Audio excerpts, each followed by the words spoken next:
السلام علیکم پیارے بچوں، آپ اس تصویر میں دیکھ رہے ہیں کہ چند لوگ جو ہے ایک جگہ پر بیٹھے ہوئے ہیں۔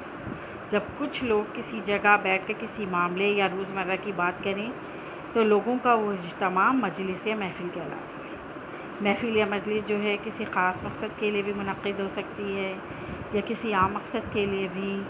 مجلس میں ہر طرح کی عمر کے لوگ جو ہیں وہ شرکت کر سکتے ہیں، اور مجلس کا قیام کسی غم کے موقع پر بھی ہو سکتا ہے، خوشی کے موقع پر بھی ہو سکتا ہے، قرآن و حدیث کا درس ہو سکتا ہے، کسی خاص معاشرتی موضوع پر بھی ہو سکتا ہے۔ ہر تقریب کی قسم کے لحاظ سے ہمیں اس میں خاص اخلاق برتنا پڑتا ہے۔ مجلس میں بیٹھنے کے کچھ طریقے ہیں جس کو دین اسلام نے بھی ہمیں سکھایا ہے، حضور صلی اللہ علیہ وسلم کی زندگی سے بھی ہمیں سبق ملتا ہے۔ آج جو ہم سبق پڑھیں گے اس کا نام بھی ہے آداب مجلس۔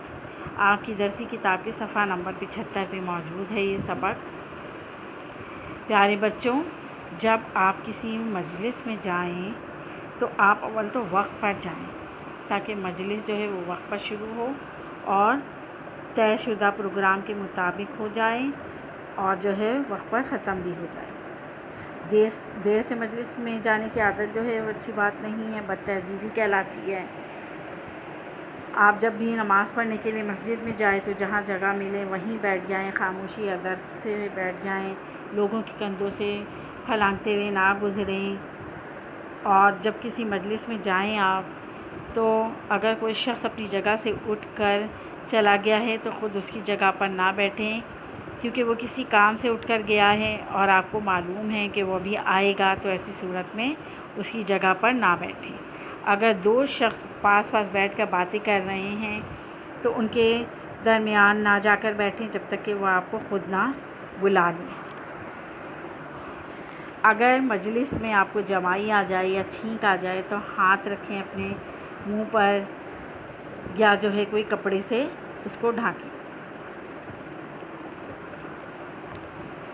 اسی طرح سے مجلس میں جاتے ہوئے جو ہے ہمیں کیا کرنا چاہیے، صاف ستھرے کپڑے پہن کر جانا چاہیے۔ بھلے سے کپڑے جو ہے وہ قیمتی نہ ہوں لیکن صاف ستھرے ہوں۔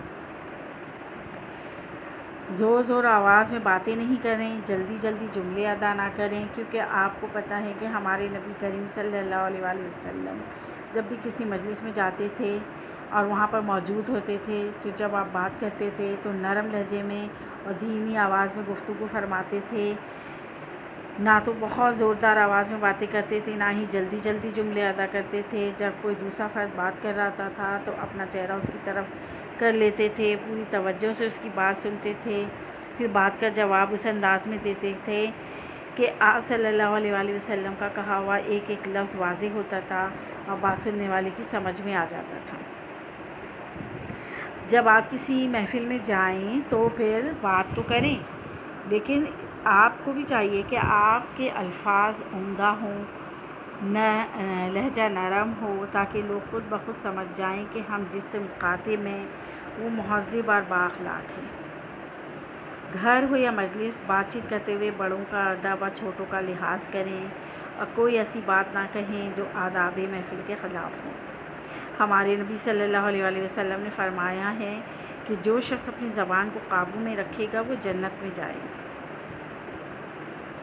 اسی طرح سے ہمیں بھی چاہیے کہ ہم مجلس کے آداب کا خیال رکھیں۔ مجلس میں بیٹھ کر سرگوشیاں نہ کریں، یہ بھی اچھی بات نہیں ہے۔ اور ہمیں چاہیے کہ ہم جب مجلس میں جائیں تو ہم یہ نہ کریں کہ ہم جو ہے مجلس میں گئے ہیں اور بہت متکبر ہو گئے ہیں، غرور والے انداز میں بیٹھ گئے ہیں یا باتیں کر رہے ہیں، یہ بھی اچھی بات نہیں ہے کہ ہمارا دین اسلام جو ہے ہمیں اس کی اجازت نہیں دیتا ہے۔ آپ کو کرنا یہ ہے بیٹا کہ آپ اپنی درسی کتاب میں سے اس سبق کو اچھی طرح سے پڑھ لیجئے گا، اور جو میں سوالات و جوابات دوں اس سوالات و جوابات کو اپنی کاپی میں لکھ لیجئے گا۔ اللہ حافظ۔